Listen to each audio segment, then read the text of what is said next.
Everything came undone that sweltering July afternoon in our Bellevue home, when Michael waved my late mother's inheritance check in my face like it was his trophy and snarled for me to pack up and leave. I'd endured years of his quiet manipulations, the way he'd chipped away at my confidence until I barely recognized myself in the mirror. But the real knife twist came when our son, Liam, my little light in the darkness, sided with him, his small voice echoing Michael's words like a rehearsed script. In that instant, staring at the two people I'd sacrificed everything for, now united against me in the house I'd turned into a sanctuary through sheer willpower, a cold resolve settled in my bones. I wouldn't just walk away defeated. I'd dismantle their world piece by piece, making them feel every shard of the betrayal they'd inflicted, and they'd never suspect the storm brewing behind my silence. My name is Emily Thompson, and until 6 months ago, I thought I'd crafted the perfect suburban life at 35, balancing my role as a senior accountant at Pacific Northwest Investments in downtown Seattle. Each day started with a familiar rhythm, rising in our craftsman-style house, sharing a quick coffee with Michael before he headed to his construction management job, and walking Liam, our 11-year-old, to the bus stop with his backpack slung over his shoulder. It was the stability I'd craved since my chaotic childhood, a facade of security that masked the growing fractures beneath. Michael and I had tied the knot 9 years earlier, meeting at a neighborhood block party where his easy laugh and promises of building a future together swept me off my feet. Fresh from business school, I was ambitious but lonely, and he seemed like the steady partner I'd always imagined, working his way up in commercial real estate development, with big ideas and a charisma that made obstacles feel surmountable. In those honeymoon years, he'd surprise me with weekend hikes in the Cascades, scribbling love notes on napkins during our budget-friendly picnics by Lake Washington. Liam arrived 3 years in, completing what felt like our unbreakable unit. He inherited Michael's strong jaw but my hazel eyes, and from his first cry, he became my anchor. The reason I'd scale back my ambitions at work to attend every Little League practice, parent-teacher conference, and scraped knee moment. Michael had praised my devotion initially, calling me the heart of our home. But relationships erode like untended foundations slowly, invisibly, until the whole structure threatens to collapse under its own weight. The erosion began subtly 4 years back when Michael proposed merging our finances for efficiency's sake. He laid out charts on our kitchen table, touting shared goals and retirement dreams, and I nodded along, ignoring the knot in my gut as I shared my login details. It started innocently enough, him scanning receipts, questioning a coffee run here or a new pair of work shoes there.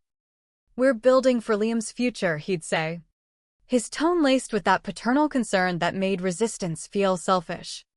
Soon, I was explaining every debit, hoarding justifications like defenses in an unspoken trial. At the office, I'd decline team lunches, fabricating excuses about packed meals, while inside I dreaded the evening interrogation over frivolous spending. My colleague, Rachel, picked up on my withdrawal from after-work gatherings. "You good, Em?" she'd probe, and I'd plaster on a grin, blaming market jitters or family priorities. The grip tightened beyond dollars, Michael's offhand remarks about my looks or choices, always veiled as care. "That top washes you out, babe, trying to help you shine." Or, "Maybe dial back the overtime, Liam needs a mom who's present, not burned out." Each jab landed like a pebble in my shoe, irritating but dismissible, until walking became painful, and I started doubting my every step, my wardrobe, my parenting instincts, my drive for that next promotion. Yet outwardly, we were the envy of our circle, Michael's arm draped possessively at barbecues, boasting about my number-crunching prowess to his buddies, dubbing me his rock. Neighbors whispered how lucky I was. But they didn't see the toll, the nights I'd huddle in the bathroom, muffling sobs into a washcloth so he wouldn't probe my mood swings. I'd rationalized it as the grind of marriage, the compromises that kept the peace. But hindsight reveals the architecture of control he'd engineered, each concession a brick in my isolation, each for our good a lock on my independence.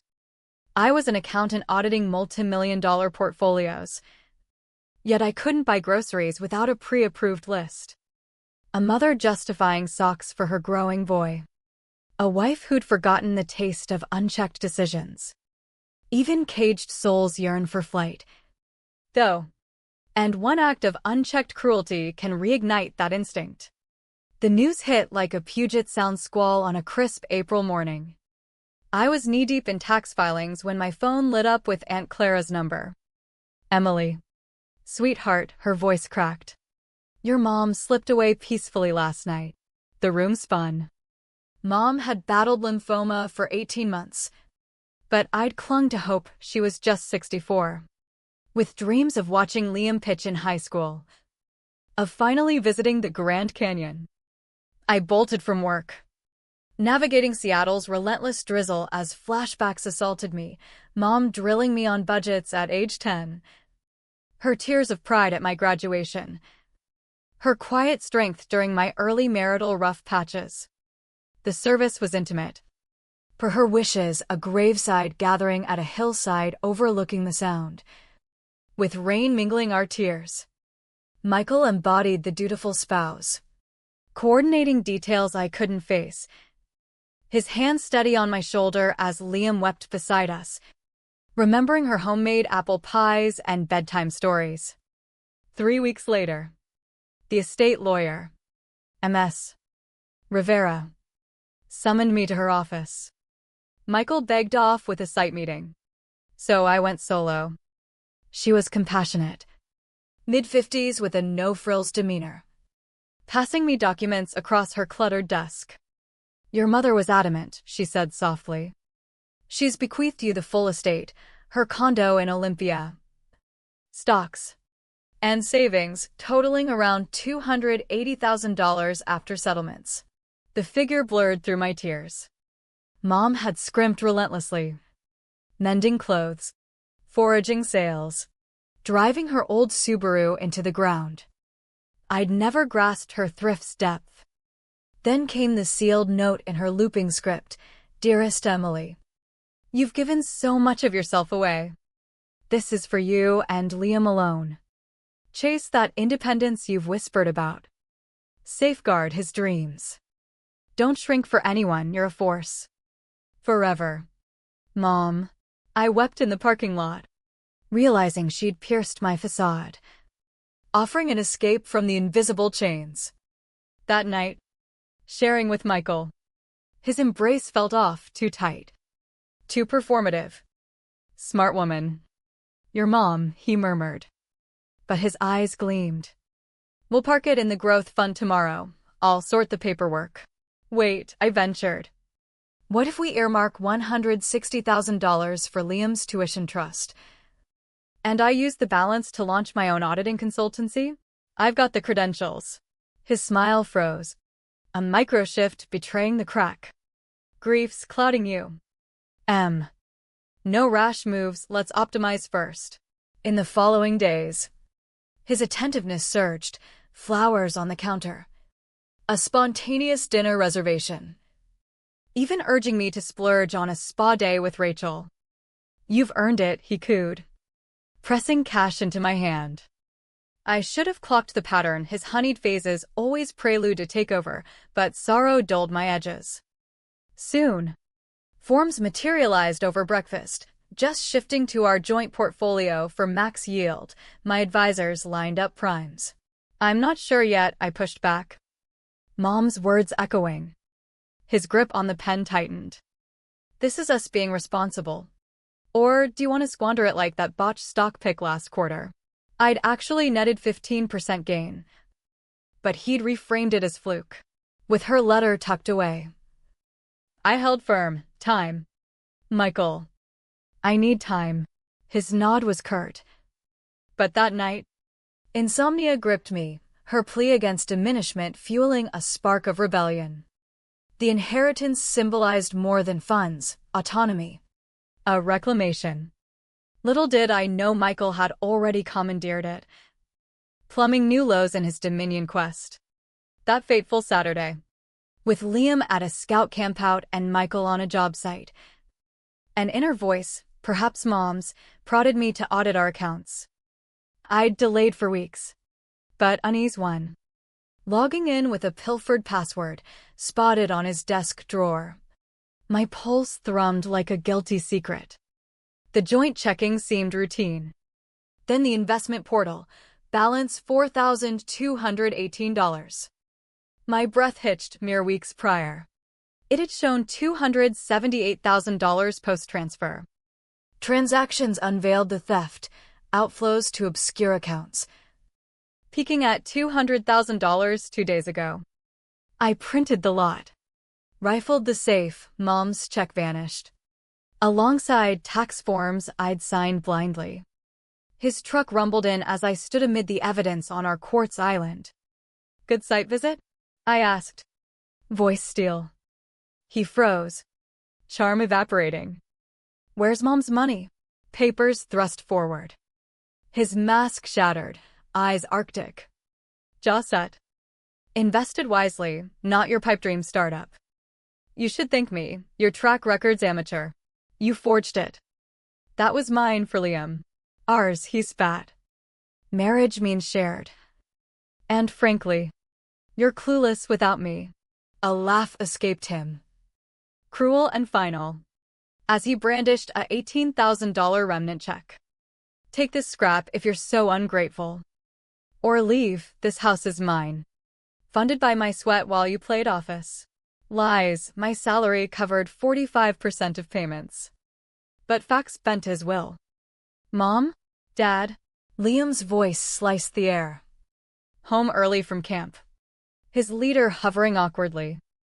Michael switched seamlessly, just a spat, thanks for the drop-off. Once alone. He turned venomous, tell him. Son, Mom's wasting your future on fantasies. Liam's hazel eyes, my eyes, flickered with learned doubt. Mom. Dad knows best about money. Why fight? The betrayal gutted me deeper than Michael's theft, my boy. Molded into an echo of his father's dominance. Michael's smirk sealed it. Your call, stay submissive or scram. Something primordial snapped within. Not breaking, but forging into weaponized resolve. I pocketed the check. Kissed Liam's crown, I love you eternally, and exited. Not fleeing, but strategizing. Michael had plundered my legacy. My trust. My child. He'd awaken a reckoning. I crashed at Rachel's condo that night, numb over untouched wine as she waited patiently. Spilling the saga unlocked buried truths, the refi papers I'd signed rushed. Removing my name from the deed, Grandma's sapphire brooch lost, coinciding with a $2,800 client expense, my $10,000 bonus siphoned for his business dip, repaid with golf memberships instead. Patterns emerged: financial sabotage. Career sabotage, that director role I declined at his family first, guilting. Worse. Liam's exposure to it all. Absorbing that women's insights were dismissible. Rachel nailed it. Isolation tactic, made you question your sanity. Rage transmuted grief into action. Lawyer, I declared. She connected me to Elena Vasquez, a shark in matrimonial fraud. Elena's office commanded views of the Olympics. And over 2 hours, I laid bare the thefts. Tough prove. But his hubris leaves trails, she assessed. We mapped a warpath, pattern-proof. Asset freezes. I turned sleuth. Infiltrating our home during Michael's absences. Picking his office lock, YouTube taught. I unearthed hidden accounts. Emails with partner Vince, Emily's blind, inheritance seeds our flip. A $1.5 million policy on me. Him beneficiary. Emails with Mistress Kara. Plotting my post-deal discard. I documented. Forwarded. Installed covert audio, risky, but revelatory. Phase 2, feigned defeat. Texted reconciliation for Liam. At a neutral diner. I donned meekness, no polish. Dowdy sweater. You were right, I overreacted. He preened. Welcome home. But no more defiance. Focus on hearth. I complied outwardly, meals. Deference, while funneling intel to Elena. Unearthed Michael's tax dodges. License violations. Contacted Kara's jilted ex. Sowing discord. Elena's plan, implode his condo venture. Harbor Heights, shady permits. Litigious developer Hank Ellis. I fed intel to Tribune reporter Mia Lopez, who delayed her exposé for Max Impact. Filed licensing complaints. IRS tips. At home, I endured. Loving Liam amid his confusion. Logging my care against Michael's absences. 5 weeks to deal close. Elena served divorce/fraud suits Thursday. Gossip mill churned by Friday. Mia's piece dropped. Stolen legacy fuels risky real estate scam. Michael's texts raged. You've ruined us. Homecoming fury. You bitch, deal's tanking. Recorded for leverage. Liam witnessed. Eyes dawning. Dad stole grandma's gift? Truth's weight, yes. But we protect ourselves now. Michael fled. But audits. Arrests loomed. The trial was a spectacle, Seattle's elite rubbernecking. Elena eviscerated. Forgeries. Schemes. Affair texts. Dump Emily post-profit. Policy implying menace. Vince flipped. Testifying deceit. Michael's stand crumbled under cross Fifth Amendment pleas. My statement, Mom's thrift was for our wings, he clipped them. Justice. Not vengeance. Judge Harlan Ruiz ruled, repay $280,000 plus $120,000 damages, house sale. My priority cut, full custody. Supervised visits. Criminal referral. Michael's plea, we can fix cut off. Arrested curbside. 8 months on. Thompson Auditing thrives in a modest Belltown suite, my name. My vision. Recouped funds seeded it, clients flock. Empowered women chief. Liam Bloom's therapy unpacked toxins, robotics champ. Wise beyond years. Michael's empire ash, license gone. 2-year sentence. Penniless. Kara vanished. True triumph? Rebirth from ruins, proving betrayals fire forges unbreakable strength. As Liam and I stroll to his practice, hand in hand under clearing skies, freedom's quiet pulse affirms, we rose. Unbreakable. From the depths he dug.